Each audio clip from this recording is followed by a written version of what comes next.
Today we're comparing two prehistoric giants, Titanoboa and Sarcosuchus. Both were apex predators of their time, but if they faced each other, who would truly dominate? Titanoboa is considered the largest snake ever discovered. It measured around 40 to 42 feet long and weighed close to 1 ton. It lived near rivers and swamps and hunted mostly in the water. Unlike crocodilians, Titanoboa did not rely on a powerful bite. Its main weapon was constriction. Once it grabbed its prey, it would coil its massive body around it and squeeze until the victim could no longer breathe. On the other side, Sarcosuchus, often called the super croc, could grow up to about 40 feet long but was far heavier, possibly reaching up to 8 tons. It had a long, powerful snout filled with sharp teeth and a heavily built, armored body. It was an ambush predator, similar to modern crocodiles, waiting near the water's edge before launching explosive attacks. When it comes to bite force, Titanoboa's bite was mainly for gripping, not crushing. Like modern large snakes, its jaws were designed to hold prey in place before constricting. Sarcosuchus, however, likely had an enormous bite force, possibly comparable to or even greater than today's largest crocodiles, which can exceed 16,000 pounds per square inch. A direct, well-placed bite from Sarcosuchus could cause devastating damage. In terms of speed, Titanoboa was stealthy and flexible, especially in water. It could silently approach and quickly wrap around its target. On land, it would be slower, but still capable of controlled movement. Sarcosuchus was not built for long chases, but it excelled in short, explosive bursts of speed, especially in shallow water, where it could lunge forward with incredible force. If this battle took place in shallow water, it would be intense. Titanoboa would attempt to coil around Sarcosuchus and crush it. However, Sarcosuchus's massive weight and armored body would make full constriction extremely difficult. Meanwhile, if Sarcosuchus managed to land a powerful bite on Titanoboa's neck or midsection, it could inflict fatal injuries quickly. In the final outcome, Sarcosuchus holds the advantage in weight, armor, and bite force. Titanoboa had incredible constricting power and stealth, but against a heavily armored multi-ton crocodilian with bone-crushing jaws, it would face serious challenges. In most realistic scenarios, Sarcosuchus would likely emerge as the winner, especially near riverbanks or shallow waters. However, the fight would be brutal, showcasing two of the most terrifying predators of the prehistoric world. Imagine diving into the ancient ocean where one of the strangest sharks to ever exist is on the hunt, Helicoprion. Living around 270 million years ago during the Permian period, this predator looked fairly normal at first glance.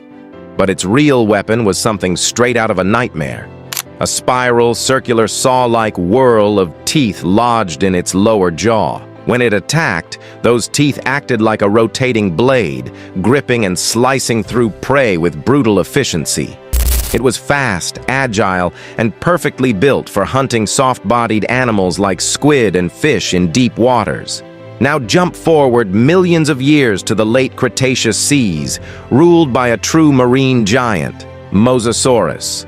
Reaching lengths of over 50 feet and weighing more than 15 tons, this massive marine reptile dominated the ocean as an apex predator. Armed with powerful conical teeth and a crushing bite force, Mosasaurus hunted large fish, sharks, sea turtles, and even other marine reptiles. Its flexible, double-hinged jaw allowed it to grab and swallow massive prey, making it one of the most feared hunters of its time. These two prehistoric predators ever clashed in a hypothetical battle. The first major factor would be size. Mosasaurus had a massive physical advantage, being more than twice the length and many times heavier than Helicoprion. While Helicoprion had speed and maneuverability on its side, its spiral tooth structure was likely adapted for slicing softer prey rather than penetrating thick skin and crushing bone. A face-to-face confrontation, Helicoprion might attempt quick hit-and-run attacks, aiming to slash vulnerable areas. Its agility could allow it to avoid a few strikes. However, all Mosasaurus would need is one solid bite. With its immense jaw strength and sheer body mass, a direct attack could cause catastrophic damage. This battle ultimately becomes a contest of speed versus raw power. Helicoprion was unique, fast, and deadly in its own era. But Mosasaurus was built to overpower giants. In most realistic scenarios, the ocean titan would likely dominate the fight. When it comes to prehistoric ocean clashes, innovation is deadly, but size and crushing force often decide the winner. Millions of years ago, the oceans were ruled by giants. Two of the most terrifying predators to ever exist were Megalodon and Livyatan. If these two monsters ever crossed paths, it would have been a brutal clash of power, size, and survival instinct. Megalodon, the largest shark in history, could reach lengths of around 50 to 60 feet. Its bite force is estimated to be one of the strongest ever recorded in the animal kingdom, powerful enough to crush bone instantly. With massive, serrated teeth over 7 inches long, Megalodon was built to slice through flesh and shatter ribs in a single attack. It was fast, aggressive, and perfectly designed for ambush hunting. On the other side stood Livyatan, a prehistoric sperm whale measuring about 45 to 60 feet long. But unlike modern sperm whales, Livyatan had enormous teeth in both its upper and lower jaws. These teeth could grow over a foot long, making them some of the largest biting teeth of any known animal. Livyatan wasn't just big, it was intelligent. As a whale, it likely had advanced hunting strategies, strong social awareness, and powerful echolocation abilities to track prey in deep waters. Now imagine the battlefield. The open prehistoric ocean. Megalodon would likely rely on speed and surprise. Sharks are masters of sudden vertical attacks from below. A powerful upward strike targeting the fins or belly could cause massive bleeding.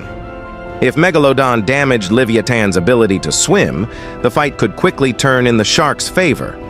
But Livyatan had advantages too. It was likely more intelligent and possibly more durable. Its thick body and powerful tail could deliver devastating blows.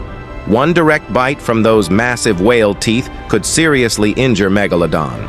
Unlike many prey animals, Livyatan was itself a top predator, meaning it would fight back aggressively rather than flee.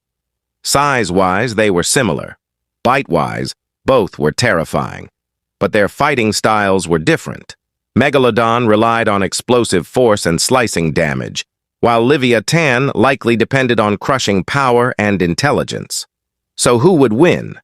If Megalodon managed a successful surprise attack, targeting vital areas early, it could potentially dominate the fight. However, in a prolonged battle where intelligence and stamina mattered, Livyatan might gain the upper hand. In the end, this clash would not be quick or clean. It would be a violent struggle between two apex predators at the very top of the prehistoric food chain.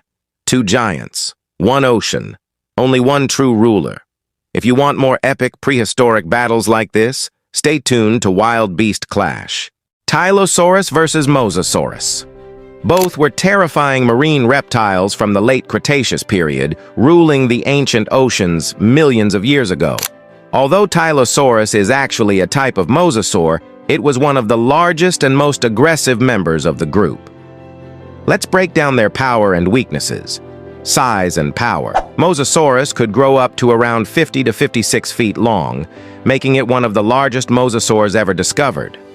Tylosaurus was slightly smaller on average, about 45 to 50 feet, but still incredibly massive. In terms of raw size, Mosasaurus may have had a slight advantage. Bite and teeth. Mosasaurus had strong jaws designed to crush large prey like sharks, fish, and even other marine reptiles. Tylosaurus had long, sharp teeth and a powerful snout used to ram and stun prey before attacking. Tylosaurus was likely more aggressive and specialized in hunting large prey. Speed and agility. Tylosaurus had a more streamlined body and may have been slightly faster in open water. Mosasaurus was heavier and bulkier, possibly sacrificing some speed for strength. Speed advantage could go to Tylosaurus. hunting style both, were apex predators. Fossil evidence suggests Tylosaurus sometimes attacked other mosasaurs. Mosasaurus dominated vast ocean territories and had immense bite force. Mosasaurus equals more size and crushing strength. Tylosaurus equals speed, aggression, and possibly better maneuverability. If both were equal in size, the battle would likely depend on who attacked first. In deep water, Mosasaurus's mass and bite force could overpower. In open, fast-moving water, Tylosaurus's speed and aggression might give it the advantage. Both were absolute ocean monsters, and either one could dominate depending on the situation. Imagine standing at the edge of a muddy river where it meets the ocean. The water is dark, silent, and hiding two of the most dangerous predators on Earth. On one side, the ancient armored reptile, the saltwater crocodile.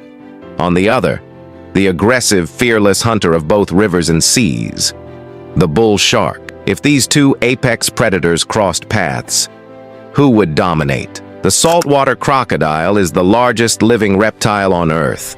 Males can grow over 6 meters long and weigh more than 1,000 kilograms. That's not just big. That's prehistoric level power. With one of the strongest bite forces ever recorded in the animal kingdom, this crocodile doesn't just bite, it crushes bone. Its ambush strategy is simple. Wait silently, explode with lightning speed, clamp down, and drag the prey underwater in a deadly death roll. But the bull shark is no ordinary fish. Unlike most sharks, bull sharks can survive in both saltwater and freshwater. Rivers, estuaries, coastal waters, this shark owns them all. Growing up to 3.5 meters long and weighing over 300 kilograms, it may be smaller than a crocodile, but it makes up for that with aggression. Bull sharks are known for their unpredictable behavior and powerful repeated bite attacks. Their serrated teeth are designed to slice, not just hold. Now imagine the battlefield, shallow, murky water near a river mouth. Visibility is low, perfect for ambush. The crocodile strikes first. It has the advantage. Its armor-like skin protects vital areas, and its bite force could severely injure the shark in one crushing clamp. If it manages to grab the shark near the head or gills, the fight could end quickly. But if the bull shark detects movement first, it won't hesitate. Sharks are built for combat in water. Faster turning ability, continuous movement, and the ability to attack multiple times in quick succession give the shark endurance. A well-placed bite to the crocodile's softer underbelly could cause serious damage. The real question isn't just power, it's positioning.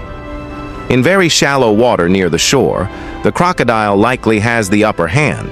It's used to ambushing animals at the water's edge and can even launch part of its body out of the water. But in slightly deeper open water, where maneuverability matters more than brute force, the bull shark's agility could shift the balance. So who wins?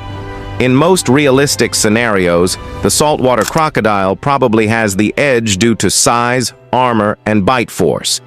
However, this would never be an easy fight. A large bull shark is strong enough to seriously injure even a giant crocodile. The outcome would depend on surprise, water depth, and who attacks first. Two apex predators, one territory, zero mercy. In the murky waters where river meets ocean, nature doesn't choose favorites, only the strongest survive. Imagine the ocean millions of years ago, dark, deep, and ruled by monsters. On one side, we have Megalodon, the largest and most powerful shark to ever exist. On the other side, the terrifying marine reptile Mosasaurus, a true ocean dragon of the prehistoric world. If these two apex predators ever crossed paths, who would win? Megalodon could grow up to 60 feet long. Its teeth were over 7 inches long, larger than a human hand. Its bite force is estimated to be one of the strongest in history, strong enough to crush the bones of massive whales in a single attack. It was built for speed, surprise, and pure destructive power. But Mosasaurus was no ordinary reptile. reaching lengths of around 50 to 55 feet. It had a long, muscular body and powerful jaws filled with sharp conical teeth. Unlike a shark's slicing bite, Mosasaurus could grab, twist, and violently shake its prey apart. Now imagine the clash. Megalodon was an ambush predator. It would likely attack from below, targeting the fins or underside, aiming to disable its opponent instantly. One perfect bite could mean the end. Mosasaurus, however, was aggressive and highly maneuverable. If it struck first, it could latch onto Megalodon's body, thrash violently, and attempt to break bones or cause fatal internal damage. So who has the advantage? In raw bite force and killing efficiency, Megalodon dominates. In flexibility and body control, Mosasaurus may have the edge. The battle takes place in deep open waters. Megalodon likely has the upper hand due to its hunting experience against massive whales, creatures even larger and heavier than Mosasaurus. But in shallower waters, where maneuverability matters more, Mosasaurus could potentially outplay the giant shark. The final verdict? Based on size, bite force, and hunting strategy, Megalodon probably has slightly higher chances of winning. However, if Mosasaurus lands the first devastating attack, the outcome could completely change. The ancient oceans, survival depended on one thing: who strikes first? So now it's your turn. Team Megalodon or Team Mosasaurus? Comment below and get ready for the next clash on Wild Beast Clash. Imagine the largest shark to ever exist, facing the largest animal to ever live on Earth. One is a 60-foot prehistoric killing machine. The other is a 100-foot ocean giant weighing over 150 tons. If these two monsters met in the deep ocean, who would actually win? Let's find out. The Megalodon ruled the oceans around 23 million years ago. It was not just a shark. It was the apex predator of its time. With an estimated length of up to 60 feet and a weight of nearly 50 tons, this beast had teeth over 7 inches long, the size of a human hand. Its bite force? Scientists estimate it could reach over 40,000 pounds per square inch. That's one of the strongest bites in animal history. Now enter the blue whale. At nearly 100 feet long and weighing up to 150 to 200 tons, the blue whale is the largest creature ever known to exist. Its heart alone weighs as much as a small car. Its tongue can weigh as much as an elephant. But here's the twist. Despite its enormous size, the blue whale is not a predator like Megalodon. It feeds on tiny krill. So this fight is not about aggression. It's about power versus size. Let's compare. Size advantage? Blue whale, easily. Weight advantage? Blue whale, by a massive margin. Bite force? Megalodon dominates. Speed? The blue whale can swim around 30 miles per hour in short bursts. Megalodon is estimated to have similar speed, possibly slightly faster due to its predatory body design. Agility? Megalodon would likely be more agile and built for attacking. Blue whale, while powerful, is not designed for combat. Now the real question, could Megalodon actually kill a blue whale? Most scientists believe Megalodon hunted large whales, but probably not fully grown adults the size of modern blue whales. It likely targeted smaller whales, juveniles, or weaker individuals. Full-grown blue whale is simply enormous. One powerful tail strike from a 150-ton animal could seriously injure even a giant shark. However, if Megalodon managed to attack strategically, biting the fins or underbelly, it could cause massive bleeding. This battle wouldn't be quick, it would be brutal and exhausting. But in a one-on-one scenario with a fully grown blue whale, the size difference is just too extreme. Winner? If it's a full, healthy adult blue whale, the blue whale likely survives due to sheer size and power. But if it's a younger or injured whale, Megalodon could absolutely dominate. So the true winner depends on the situation. And that's what makes this ocean battle so terrifying. Because in the deep sea, size isn't everything. Strategy matters. What do you think? Megalodon or blue whale? Let me know in the comments. And if you want more epic prehistoric battles, make sure to subscribe. Around 60 million years ago, just after the extinction of the dinosaurs, the rainforests of South America were home to a true prehistoric monster, Titanoboa cerrejonensis. This gigantic serpent could grow up to 42 feet, 13 meters long, and weigh more than a ton. That's longer than a school bus and heavier than a grand piano. Titanoboa lived in the swampy rainforests of what is now Colombia, in the region known as the Carillon Formation. Back then, the Amazon region was much hotter and wetter than it is today, the perfect environment for cold-blooded reptiles to grow to massive sizes. Scientists believe Titanoboa spent most of its life in the water, like a modern-day anaconda, ambushing giant fish and crocodile-like creatures. But like many prehistoric giants, Titanoboa eventually went extinct. As the Earth's climate cooled over millions of years, temperatures dropped, and the giant snake could no longer survive. Now, here's a question that fascinates millions. Could Titanoboa still exist deep inside the Amazon rainforest today? Many local legends and mysterious sightings describe massive snakes lurking in the dense jungle rivers. However, scientists have no solid evidence that Titanoboa still lives today. Still, the thought of a real-life Titanoboa slithering somewhere in the dark Amazon waters is both terrifying and exciting. Titanoboa reminds us how powerful and mysterious nature can be. It ruled the Earth after the dinosaurs and remains one of the most incredible creatures ever discovered. If you enjoyed learning about this prehistoric giant, don't forget to like, share, and subscribe for more amazing stories about extinct animals and ancient mysteries. If you enjoyed learning about this prehistoric giant, don't forget to like, share, and subscribe for more amazing stories about extinct animals and ancient mysteries.